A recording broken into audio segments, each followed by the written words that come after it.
నమస్కారం గురువుగారు. శ్రీమాత్రే నమః. శ్రీ గురుభ్యో నమః. గురువుగారు, ఆషాఢ మాసం వచ్చింది అనగానే భాగ్యనగరం అంతా, ముఖ్యంగా మన తెలంగాణ అంతా ఉంటుంది. ముఖ్యంగా భాగ్యనగరం అయితే కలకలలాడిపోతుంది బోనాల ఉత్సవాలతో, పోతురాజుల ఆటలు, డప్పు చప్పుళ్ళు ఇవన్నీ కూడా. అసలు నిజంగా ఈ బోనాల సాంప్రదాయం అనేది ఎందుకు వచ్చింది గురుగారు? బోనం చేసే విధానం కూడా చాలామందికి తెలీదు. అసలు అమ్మవారికి ఏ పదార్థం నివేదన చేస్తే బాగుంటుంది ఏంటి, ఇలాంటి సందేహాలు చాలా మందిలో ఉన్నాయి. వాటన్నింటి గురించి క్లియర్గా ఎక్స్ప్లెయిన్ చేయండి గురుగారు. బోనం అది వికృతి పదం. ఓకే. భోగం ప్రకృతి పదం.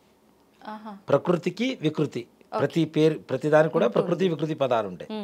భోగం అనేది ప్రకృతి పదం అయితే బోనం అనేది వికృతి పదం. అంటే సర్వసాధారణంగా ఒక పల్లెటూరు నుంచి పుట్టినటువంటి ఒక పదం భోగం అనే దానికి బోనం బోనం బోనం అనేటువంటి ఒక పేరుగా వాడుక భాషలోకి వచ్చేసింది. దాన్ని మనం వాడుతూ ఉంటాం. ఇక్కడ ఆషాఢ మాసంలో ముఖ్యంగా ఎవరిని సంస్కరించుకోవాలి, ఎందుకు సంస్కరించుకోవాలి అనేటువంటి ఒక విషయానికి వస్తే, మనకి పెళ్ళైన కొత్త సంవత్సరం, ఆ సంవత్సరంలో మొట్టమొదటి ఆషాఢ మాసం పుట్టింటికి అమ్మాయి రావాలి అనేటువంటిది మన ధర్మం. అత్తా కోడలు ఒక చోట ఉండకూడదు అనేటువంటిది ఒక నానుడు ఉంది. అది వేరే పరమార్థం, అసలు దానికి సంబంధించింది కాదు. అత్తా కోడలకు సంబంధించినటువంటి దోషాలు కావాలి. ఆషాఢ మాసంలో భార్యాభర్తలు కలిసి ఉంటే కలిగే, అంటే వాళ్ళు అమ్మాయి కనుక అప్పుడు కనుక గర్భవతి అయితే పుట్టేటువంటి సంతానం అన్సీజన్లో పుడుతుంది. ఓకే. అన్సీజన్లో హెల్త్ ప్రాబ్లమ్స్ ఎక్కువగా ఉంటాయి. పుట్టే పిల్లలకి హెల్త్ ప్రాబ్లమ్స్ ఎక్కువగా వస్తాయి. కాబట్టి ఆ సమయంలో భార్యాభర్తలు ఒక చోట ఉండకూడదు అని చెప్పడమే అసలు ఆషాఢ మాసం పరమార్థం. దాన్ని జనాల్లోకి పబ్లిక్గా పచ్చిగా తీసుకెళ్ళలేక దాన్ని అత్తా కోడళ్ళ వరుస ఒకటి పెట్టేశారు. అత్తా కోడలు ఒకే గడప దాటకూడదు. ఇప్పుడంటే హనీమూన్లు అవి ఇవి ఈ నెల రోజులు ఈ పేర్లు చెప్పుకొని ఇది ఒక అడ్వాంటేజ్ తీసుకొని బయటికి వెళ్ళి భార్యాభర్తలు కలిసి వస్తున్నారు. కానీ అసలు చెప్పిందే భార్యాభర్తల కోసం, ముఖ్యంగా అత్తా కోడళ్ళ కోసం కాదు. అది మన వాళ్ళు ఏం చేశారంటే మైండ్లోకి విపరీతంగా ఇంజెక్ట్ చేసుకున్నారు. అత్తా కోడలు ఒక గడప దాటకూడదు, దాటిన తర్వాత చిన్న దెబ్బ తగిలితే అదిగో చెప్పానా అట్లా అయింది, ఇదిగో చెప్పానా అందుకని మనం పాటించలేదు ఇట్లా అయిందని. అవన్నీ పిచ్చి మాటలు. అసలు పెట్టిందే భార్యాభర్తల కోసం. దేనికి? ఆడపడు అంటే పెళ్ళైనటువంటి అమ్మాయి ఒక నెల రోజులు పుట్టింట్లో ఉండాల్సిన అవసరం ఏంటి? ఒకటి. నెంబర్ 2, కొత్త సంవత్సరంలో ఎందుకు వెళ్ళాలి? ఆషాఢ మాసం నెల రోజులు అంటే ఈ అమ్మాయికి పెళ్ళి అయిపోయింది, శ్రావణంలో వివాహమైంది, లేదు పెళ్ళికి ముందు అంటే ఆషాఢానికి ముందు వివాహమైంది, వైశాఖ మాసంలో వివాహమైంది అనుకుందాం.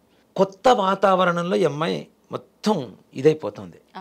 కొత్త వ్యక్తులు, కొత్త అలవాట్లు, కొత్త ఆచారాలు, కొత్త సంప్రదాయాలు, కొత్త ప్రాంతం, అంత కొత్త ప్రాంతం, అన్ని కట్టుబడులు అన్నీ కూడా కొత్త కొత్తగా ఉంటాయి. ఆట విడుపు అంటాం కదా, ఒక మెంటల్ రిలీఫ్.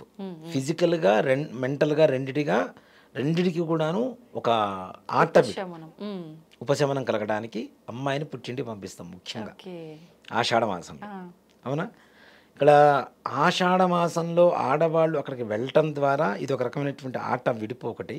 అలానే ఇందాక సంతాన విషయంలో చెప్పుకున్నాం కదా, ఆ సమయంలో సంతానం గర్భవతి అవ్వటం వల్ల పిల్లలు పుట్టేటువంటి పిల్లలు అన్సీజన్లో పుడతారు, వాళ్ళకి హెల్త్ ప్రాబ్లమ్స్ వస్తాయి. కాబట్టి అలా ఉండడానికి కూడా ఒక కారణంగా చెప్తూ ఒక సైంటిఫిక్ రీజన్ ఇది. ఒక మాట చెప్పానంటే ఇక్కడ తరువాత వచ్చేటువంటి మాసం ఏంటి? శ్రావణ మాసం. తర్వాత వచ్చేటువంటి మాసం ఏంటి? శ్రావణ మాసం. శ్రావణ మాసంలో వ్రతాలు, నోములు, అవి ఇవి అంతా హడావుడి ఉంటుంది. ఇంటికి వచ్చేటువంటి బంధువులు, పెళ్ళిళ్ళు, అన్నీ శుభకార్యాలు జరుగుతుంటాయి. అంటే దాని ముందు కూడా అమ్మాయిని ప్రిపేర్ అయ్యి ఉంచటం, మెంటల్గా ఫిజికల్గా. పుట్టింట్లో ఉంటే స్ట్రాంగ్గా తయారవుతుందా? అవుతారు. అంతే కదా. పుట్టింట్లో ఎక్కువగా ముద్దు చేస్తూ ఉంటారు, చక్కగా భోజనం పెడతారు, ఎక్కువసేపు పడుకోవచ్చు, ఎక్కువసేపు మంచిగా ప్రశాంతంగా రెస్ట్ తీసుకోవచ్చు. దానికి ముఖ్య కారణమే ఆషాఢ మాసం. ఆషాఢ మాసంలో ఇంటికి వచ్చినటువంటి ఆడపిల్లని ఏం చేస్తాం? ఎంత మర్యాదగా చూస్తారు, ఎంత గౌరవంగా, ఎంత ప్రేమగా చూస్తారు. దానికి బదులుగా వాళ్ళకి ఇక్కడ చాలా మంది ఇవాళ రోజున ఒక సంప్రదాయం పోయింది. ఆషాఢ పట్టి, శ్రావణ పట్టి అని చెప్పేటువంటిది ఒక సంప్రదాయం ఉంది. నిజంగా అసలు ఆ మాట వినక నేను కొన్ని ఏళ్ళు అవుతుంది జనాల దగ్గర నుంచి. పెళ్ళైనటువంటి వాళ్ళకి ఆషాఢ పట్టి అబ్బాయికి కొంతవరకు వస్తువులు, వస్త్రాలు ఇవన్నీ తీసుకెళ్తారు.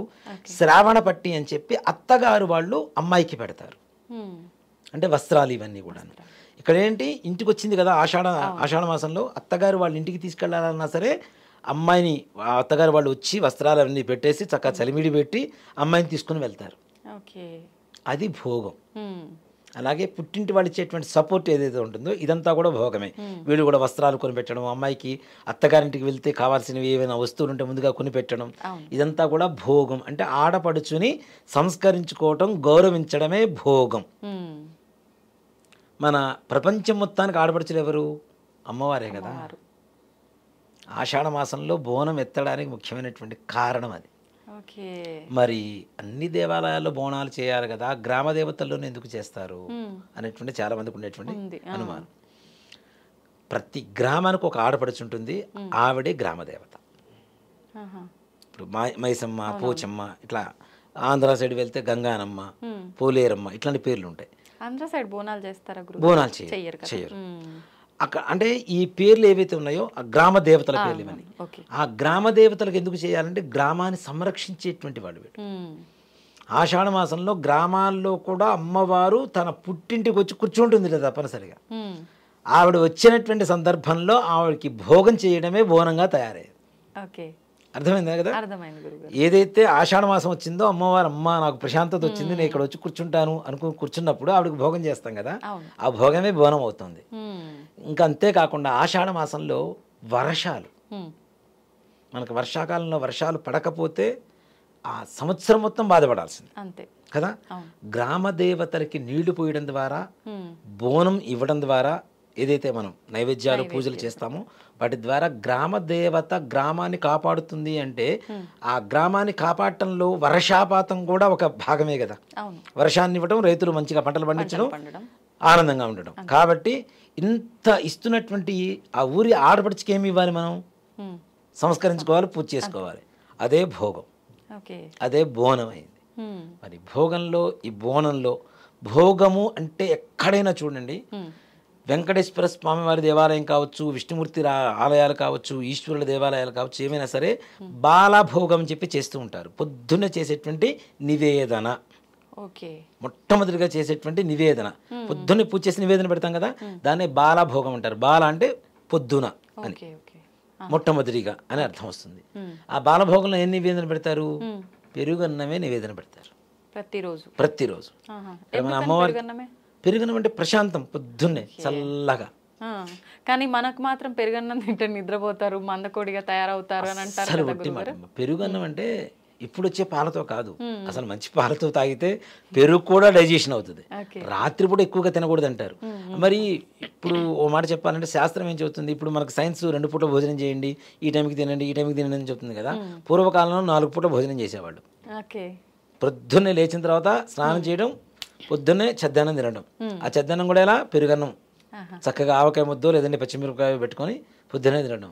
మళ్ళీ మధ్యాహ్నం, మళ్ళీ సాయంత్రం 3:30 ఆ టైం కాగానే మళ్ళీ భోజనం చేసేవాళ్ళు. మళ్ళీ రాత్రి 8 భోజనం చేయడం, పడుకోవడం, పనులు చేసుకోవాలి. ఇలా దేవతలకు కూడా ఇలానే నైవేద్యాలు పెడతారు విభజించి. మన తిరుపతిలో కూడా ఇదే విధంగా 4 పూట్ల పూజలు ఉంటాయి, 4 పూట్ల ప్రసాదాలు నివేదన చేస్తూ ఉంటారు ఎప్పటికప్పుడు. వాటిలో బాలభోగం అనేది పొద్దున్నే మనం పెరుగన్నం పెడతాం. ఇక్కడ దేవతలకు పెట్టేటువంటి బోనంలో ఏం పెడతాం మనం? పసుపన్నము, పరమన్నము. పరమాన్నం కంటే కూడా పెరుగన్నం చాలా ప్రాధాన్యత. పెరుగన్నం కూడా పెడతారా గురుగారు? చాలా ప్రాధాన్యత. గ్రామ దేవతలకి ముఖ్యంగా పెట్టాల్సిందే పెరుగన్నం. పెరుగన్నం ఎక్కడ పెడతామో గ్రామ దేవతల శాంతి వాళ్ళకి. ఇప్పుడు దద్దోజనం మనం చూడండి, పెరుగన్నం ఎందుకు తింటాం? అసలు లాస్ట్లో పెరుగన్నం తింటాం. మజ్జిగ కానివ్వండి, పెరుగు కానివ్వండి, ఎందుకు తింటాం? డైజెషన్ అవుతుంది కదా, చలవ కోసం కదా. మరి అమ్మవారి చలవ కోసమనే మనం పెరుగన్నం పెడతాం. మరి పాయసం అన్నం ఎందుకు పెడతారు? అమ్మవారు పుట్టిందే లక్ష్మీ క్షీర సముద్ర రాజతనయం కాబట్టి, ఆమె క్షీరసాగర మథనంలో వచ్చింది కాబట్టి క్షీరంతో చేసేటువంటి ప్రసాదం ఏముంది మనకి? పెరుగు. మనం పాయసం చేస్తాం, స్వీట్. మనం తినేటువంటి ధాన్యం బియ్యం కాబట్టి దాంతో స్వీట్ తయారు చేసి అమ్మవారికి నివేదన పెడతారు. అలాగే పులిహోర అంటే పసుపు అన్నం అన్నాం కదా, దాన్ని అసలు చిత్రాన్నం అంటారు. పసుపుతో పెట్టేటువంటి హరిద్రాన్నం అంటాం, లేదా చిత్రాన్నం అంటాం. ఈ 3 కలిసిన చోట ఇక్కడ చూడండి, సంతోషకరంగా మారాలి అంటే తప్పనిసరిగా పాయసం పెట్టాలి. అట్లానే ఒంట్లో వేడిని పెంచాలి. ఎందుకు? ఆషాఢ మాసం వచ్చేదే వర్షాకాలంతో, అవునా? వాతావరణం అంతా ఒకసారి చల్లబడిపోతే శరీరంలో ఉష్ణం తగ్గిపోతుంది. కాబట్టి అమ్మవారికి ఉష్ణం పెంచుతున్నామని మనం అనుకుంటాం, మనం ఉష్ణం పెంచడం కోసమని అమ్మవారికి ఆ నివేదన చేస్తాం. ఓకే. చిత్రాన్నం నివేదన పెడతాం. అలాగే పెరిగిన వేడి సమశీతోష్ణాలు ఈక్వల్గా ఉండడం కోసం పెరుగన్నం పెడతాం. ప్రతిదానికి ఒక అర్థం పరమార్థం ఉంది, ఒక సైంటిఫిక్ రీజన్. ఇది కూడా ఓ మాట చెప్పండి, సైన్సే కదా. ఏం ప్రసాదం ఎందుకు పెడుతున్నాడో సైన్స్ ప్రకారం పెడుతున్నది. ఈ 3 తప్పనిసరిగా అమ్మవారికి బోనంలో నివేదన తీసుకెళ్ళి పెడతాం మనం. మరి వేప మండలి ఇవన్నీ దేనికి? నిజంగా మీరు ఏ చెట్టు కింద కూర్చోండి, వేప చెట్టు కింద కూర్చున్నంత చల్లదనం ఎక్కడా దొరకదు, అవునా? గ్రామ దేవతలకి ప్రీతికరమైనటువంటి వృక్షం కూడా వేప చెట్టు, నింబ వృక్షం అంటారు. చాలా పవిత్రమైనది. అందుకని మనకి లక్ష్మి, మహాలక్ష్మి. ఇప్పుడు అశ్వత్థ వృక్షం అంటే రావి చెట్టు అను వేప చెట్టు ఒక చోట కలిసి ఉంటే అశ్వత్థ లక్ష్మీనారాయణ అని చెప్పి పిలుస్తుంటాం మనం. లక్ష్మీ స్వరూపం అంటే వేప చెట్టు, విష్ణుమూర్తి స్వరూపమే రావి చెట్టు. కాబట్టి లక్ష్మీదేవి, కాబట్టి మనకు ఐశ్వర్యం కావాలి. కాబట్టి అమ్మవారికి వేపాకుల ద్వారా ఇంకాస్త శీతలం చేకూరుతుంది, తద్వారా అమ్మవారి అనుగ్రహం మనకు కలుగుతుంది. కాబట్టి వేప మండలతో ఎక్కువగా బోనం తయారు చేస్తూ ఉంటారు ఈ పదార్థాలన్నిటితో కూడా. మరి బోనం పెట్టిన తర్వాత ఇక్కడ ఇంకోటి ఏంటంటే, ఎవరైతే బోనం ఆచారం ఉండి కూడా చెయ్యరో వాళ్ళకు కూడా ఒక చిన్న ఇది ఉంటుందమ్మా. ఒక ఆడపడుచు ఒక ఇంటికి, పుట్టింటికి వెళ్ళటం అనేది తప్పనిసరిగా సంవత్సరంలో ఒక్కసారైనా చేయాలి. అందుకని మనకి విడిబియ్యం పోస్తూ ఉంటారు 3 సంవత్సరాలకు ఒకసారి, 5 సంవత్సరాలకు ఒకసారి. ఎందుకు? మేము సపోర్ట్ ఉన్నాం నీకు అని చెప్పడం. పుట్టింటి వాళ్ళు మేము ఉన్నాము, నీకు సపోర్ట్ చేస్తాం దేనికైనా అని చెప్పడం కోసమే వడిబియ్యం పోస్తాం మనం. అలాగే ప్రతి సంవత్సరం బోనం ఎత్తడం కూడా అదే, అమ్మవారి అనుగ్రహం కోసం. మన ఇంటి ఆడపడుచు గ్రామానికి ఆడపడుచు కాబట్టి తప్పనిసరిగా అమ్మవారికి ఇవ్వటం. ఒక ఆడపడుచు ప్రతి సంవత్సరం పుట్టింటికి రావాలి, అలాగే వడిబియ్యం పోయించుకోవాలి. అవకాశం ఉంటే సంవత్సరం పోయించుకోవచ్చు, 3 సంవత్సరాలకు ఒకసారి, 5 సంవత్సరాలకు ఒకసారి పోయించుకోవడం అనేది. ఎందుకు అంటే పుష్కర కాలం పాటు ఏ ఆడపడిచి అయితే పుట్టింటికి వెళ్లకుండా ఉంటుందో ఆ పుట్టింటికి వీళ్ళకి బంధం తెగిపోయినట్టు. 12 సంవత్సరాల కాలం ఒక అమ్మాయి పుట్టింటి కనీసం దీపమైనా చూడాలి. ఆ దీపం కూడా చూడకపోతే వాళ్ళకి ఈ అమ్మాయికి సంబంధం తెగిపోయినట్టే లెక్క, పుష్కర కాలం పాటు. అందుకనే అసలు ఇవన్నీ చెప్తుంటారు. అలానే దేవతకి, గ్రామ దేవతకి మనకి ఎప్పటికీ సంబంధం ఉండాలి. ఇప్పుడంటే మనం గ్రామ దేవతలు విగ్రహ రూపంలో చూస్తున్నాం. ఒకప్పుడు విగ్రహాలు కాదు, సత్యం అక్కడ నిలబడేవాళ్ళు, పొలిమేరలలో నిలబడేవాళ్ళు. ఎవరైనా చెడు బుద్ధితో ఊర్లోకి ఆ రాత్రిపూట వాళ్ళు తిరిగే సమయంలో అడుగు పెడితే వాళ్ళు అక్కడే ఆ పొలిమేర అవతలే, ఇవతల లోపలికి వచ్చే అవకాశం ఉండేది కాదు. కొన్ని చోట్ల కోట గుమ్మాలు ఉంటాయి, కోటలు ఉంటాయి కదా పూర్వకాలంలో. అలాంటి చోట కూడాను నాకు తెలిసిన కథలు కూడా, అంటే మా పూర్వీకులు, మా తాతలు ఎవరైతే ఉన్నారో వాళ్ళు చెప్పారు. మేము పలానా అమ్మవారితో మాట్లాడేవాళ్ళం, ఈ అమ్మవారు ఇట్లా మాట్లాడేది, ఇలా చేసేది అని.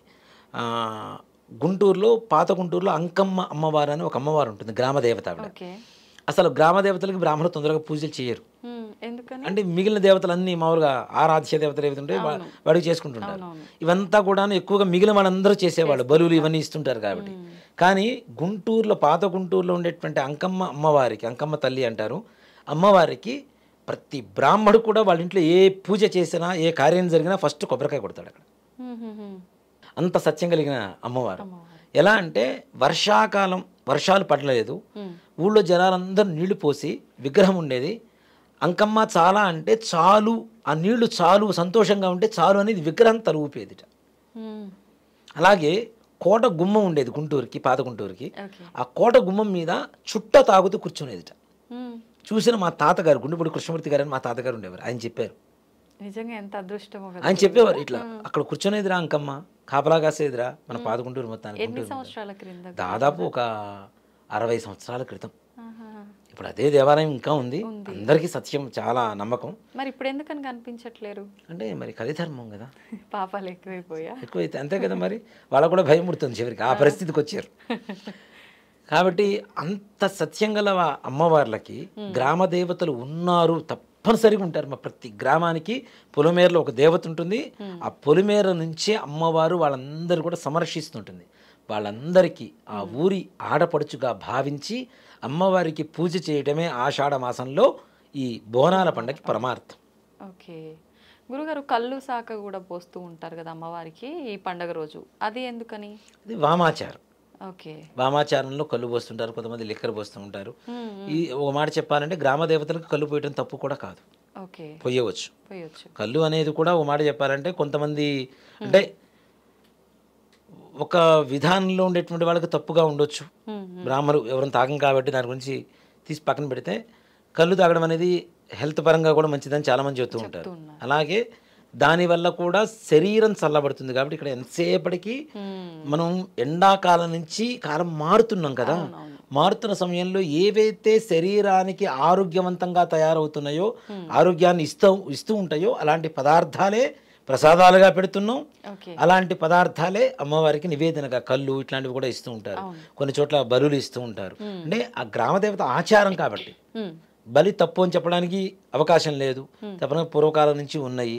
మరి అట్లా అనుకుంటే మొన్నటి కొంతకాలం వరకు కూడా శ్రీశైలంలో జంతు బలులు తప్పనిసరిగా ఆచరించారు. గత దాదాపు ఒక 50 సంవత్సరాల క్రితం వరకు కూడాను శ్రీశైలంలో మహర్నవమి రోజున అమ్మవారి ఆలయం మొత్తం రక్తంతో నింపివేసేవారు.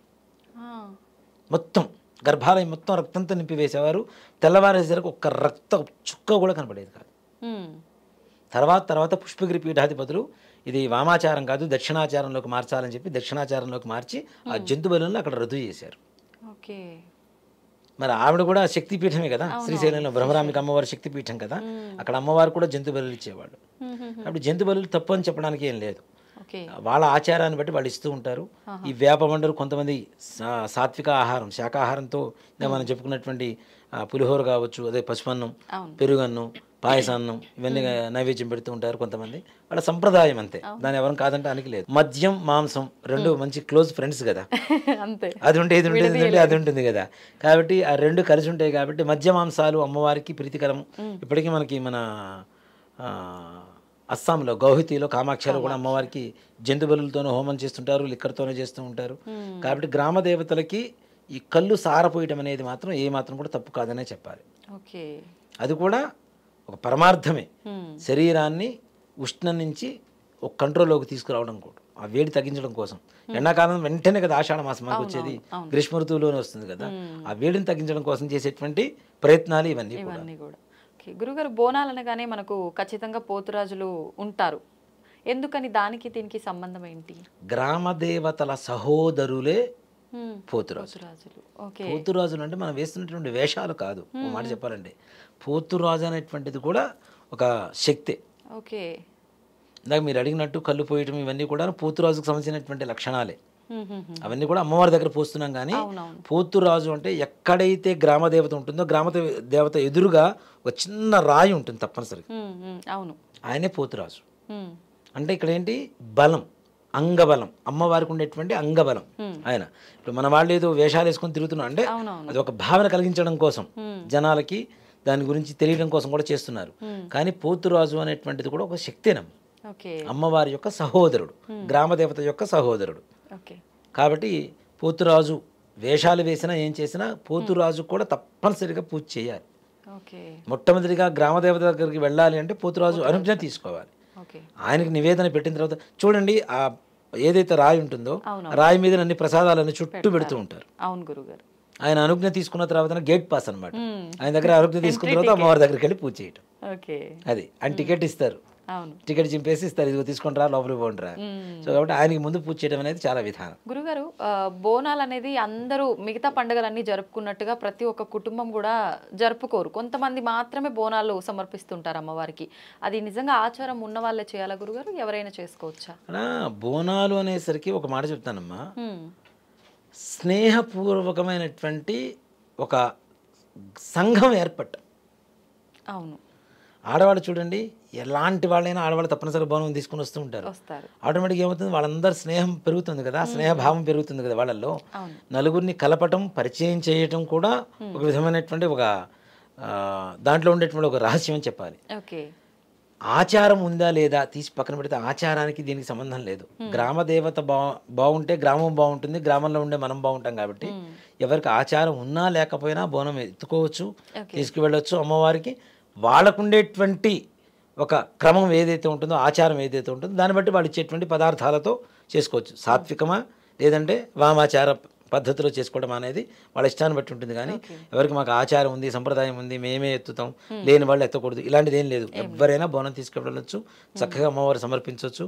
గ్రామదేవత అనుగ్రహం ఉంటే ఏవైతే భూత ప్రేత పిశాచ బాధలు, ప్రయోగ బాధలు, నరఘోషలు, మనం తెలియకుండా దాటేటువంటి సంబంధమైనటువంటి దోషాలు, ఇవన్నీ కూడా బోనం సమర్పించడం ద్వారా మన పిల్లలకు కూడా అలాంటి దోషాల నుంచి నివృత్తి కలిగించేటువంటి శక్తి కూడా మనం సంపాదించుకోవచ్చు అమ్మవారికి తప్పనిసరిగా. ఇంకా చాలా గొప్ప మహత్యం అనేది తప్పనిసరిగా. గ్రామదేవత అంతే కదా, గ్రామం దాటి రానివ్వట్లేదు దుష్టశక్తుల్ని అంటే మనం కాపాడుతుంది కదా. పొరపాటున ఒకవేళ వచ్చినా అట్లాంటి వాటిని కూడా పారద్రోలేటువంటి శక్తి. కనీసం సంవత్సరానికి ఒక్క రోజైనా గ్రామదేవత ఉందని గుర్తించి ఆమెకు పూజ చేస్తే అక్కడికి వెళ్తే, గ్రామదేవత దగ్గరికి వెళ్ళినప్పుడు ఎక్కువ చూడండి పూనకాల వాళ్ళందరూ కూడా ఎక్కువగా అట్లాంటి చోటే ఉంటుంటారు. ఆ గ్రామదేవత దగ్గరికి వెళ్ళినప్పుడు మనకు ఉండేటువంటి ఒంట్లో ఉండేటువంటివి, మనసులో ఉండేటువంటి ఏవైతే బాధలు ఉంటాయో అవన్నీ కూడా మర్చిపోయి, అవన్నీ కూడా వీడిపోయి సుఖాన్ని, సంతోషాన్ని పొందవచ్చు.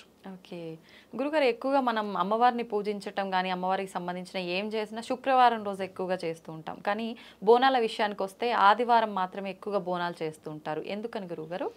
ముఖ్యంగా అమ్మ శుక్రవారం సాత్విక దేవతలకి ఎక్కువగా వాడుతూ ఉంటాం. ఓకే, లక్ష్మీదేవి, రాజరాజేశ్వరి, లలిత అమ్మవారు, ఇట్లాంటిగా ఏవైతే ఉంటాయో సాత్వికమైనటువంటి దేవతలకు వాడుతూ ఉంటాం. వీళ్ళు ఒక గ్రామాన్ని కాపాడాలంటే ఎంత ఉగ్రశక్తి కలిగి ఉండాలి, అవునా? అంటే ఎక్కువ స్ట్రాంగ్గా ఉండాలి వీళ్ళు, ఎక్కువ పవర్స్ ఉంటాయి. అందుకని చూడండి ఇక్కడ కొంతమంది దుష్టులు కూడా ఈ గ్రామ దేవతలను కూడాను చెడుకు వాడుకునేటువంటి వాళ్ళు కొంతమంది ఉంటారు. గ్రామ దేవతని ఈ క్షుద్రోపాసన చేసేవాళ్ళు ఉంటారు చూడండి. గ్రామ దేవతని వేరే వాళ్ళ మీదకి ఒక ప్రయోగంలాగా పంపించేటువంటి వాళ్ళు కూడా కొంతమంది ఉన్నారు. అలాంటి అమ్మవారి పైన పనిచేస్తాయా అట్లా అమ్మవారిని పంపించడం? అక్కడ వామాచారంలోకి తీసుకొచ్చి ఒక మంత్రాన్ని, బీజాక్షరాలను మార్చి క్షుద్రదేవతగా మార్చి మరి పంపించేటువంటి వాళ్ళు కొంతమంది ఉన్నారు. అలాంటప్పుడు ఆవిడ ఎంత స్ట్రాంగ్గా ఉండాలి కదా. అలాంటి వాళ్ళకి ఆదివారం అనేటువంటిది చాలా విశేషం. అందులో ముఖ్యంగా ఆది పరాశక్తి, అలా అంటే ఆది అని వచ్చిందని చెప్పి ఆదివారం చెప్పడల్లా, అలాంటి శక్తులకి ముఖ్యంగా మనకి చూడండి ఆదివారం అమావాస్య వస్తే భయపడుతుంటారు చాలా మంది, కొంతమంది పూజలు చేస్తూ ఉంటారు కదా. అంటే ఆదివారానికి ఉండేటువంటి లక్షణం ఏంటంటే సూర్య లక్షణాలు, సౌర లక్షణాలు ఎక్కువ ఉంటాయి. దానికి సూర్యుడికి ఉండేటువంటి లక్షణాలు ఏవైతే ఉంటాయో ఆ వారం, ఆ రోజు మొత్తం కూడా లక్షణాలు కలిగి ఉంటాయి. కాబట్టి అలాంటి శక్తివంతమైనటువంటి లక్షణాలు తీసుకునేటువంటి అమ్మవారు ఇంకాస్త శక్తివంతంగా తయారవుతుంది. కాబట్టి ఆ రోజున ప్రసన్నం చేసుకుంటే తొందరగా మనకి ప్రసన్నం అవుతుంది. కాబట్టి ఆదివారం రోజున పూజ చేయడం అనేది ఆచారంగా వస్తూ ఉంది. అందులో ఆషాఢ మాసంలో వచ్చేటువంటి ఆదివారాలు చేస్తూ ఉంటాం. అలాగే గ్రామదేవతలు మీరు ఎక్కడైనా చూడండి శుక్రవారం ఎవరు చేయరు, ఆదివారం మంగళవారం మాత్రమే చేస్తూ ఉంటారు. మంగళవారం కూడా రేణుకా ఎల్లమ్మ ఇట్లాంటి వాటికి చేస్తుంటారు అమ్మవార్లకి. ఈ పోచమ్మ, మైసమ్మ ఇట్లాంటి వాళ్ళకి మాత్రం, అమ్మవార్లకు మాత్రం, గ్రామదేవతలకి తప్పనిసరిగా ఆదివారం చేయడం అనేది విశేషం. అంతేకాకుండా కొంతమందికి ఈ గుళ్ళకి వెళ్ళేటువంటి అవకాశం లేని వాళ్ళు కూడా కొంతమంది ఈ పలుకురాళ్ళు తీసుకొచ్చుకు మరి ఇంట్లో వాటికి శుభ్రంగా కడిగి బొట్లు పెట్టేసి ఆమెకే పెరుగన్నాన్ని నివేదన పెట్టుకునేటువంటి సంప్రదాయం కూడా ఆదివారం రోజున మాత్రమే చేస్తారు. ఇప్పుడు అమ్మవారి ఒంటి మీదకి వచ్చింది, పోసింది, మనకి ఇవి వస్తుంటాయి కదా, అమ్మవారు పోసింది అంటుంటారు చాలా మందికి. అలాంటి దోషాలు పోవడానికి కూడా తప్పనిసరిగా మనం అక్కడ చూడండి, అలా అమ్మవారు వచ్చినప్పుడు వేపాకం మీదనే పడుకోబెడతారు. అవును గురుగారు కదా, అంటే శాంతం, చల్లదనం కోసం ముఖ్యంగా. కాబట్టి ఇంట్లో ఈ 3 రాళ్ళు పెట్టుకొని మహాలక్ష్మి, మహాకాళి, మహాసరస్వతి స్వరూపంలో, గ్రామదేవత స్వరూపంలో 3 రాళ్ళు పెట్టుకొని వాటికి చక్కగా బొట్లు పెట్టుకొని వాటికే నివేదన చేస్తూ దాన్ని ప్రసాదంగా తీసుకుంటుంటారు. అది మా చిన్నప్పటి నుంచి మా అమ్మగారు కూడా చేస్తుండేవారు, నాకు బాగా గుర్తనమాట. మాకు ఏంటి అంటే గ్రామదేవత అని చెప్పేవారు. అంటే గ్రామదేవత అంటే పొలిమేర దగ్గర ఉంది కదా, అంత దూరం వెళ్ళడం అవకాశం లేకపోతే ఇక్కడే చేసుకుంటాం మనం ఇలా అని చెప్పి చేసేవారు అనమాట. ఇప్పటికీ ఆ సంప్రదాయాన్ని పాటిస్తున్న వాళ్ళు చాలా మంది ఉన్నారు. బ్రాహ్మణుల్లో ఎక్కువగా ఈ రకమైనటువంటి సంప్రదాయాన్ని పాటిస్తుంటారు. అది కూడా ఆదివారం మాత్రమే చేస్తారు. అంటే ఆ రోజుల్లో అమ్మవారి శక్తి రెట్టింపుగా ఉంటుంది. ఇప్పుడు అమ్మవారి శక్తివంతంగా ఉండాలనే ప్రతి ఒక్కరు కోరుకుంటాడు. చూస్తే భయంకరంగానే, కానీ ప్రతి ఒక్కరికి కావాల్సింది మాత్రం తొందరగా ఇన్స్టెంట్ రిజల్ట్ కదా.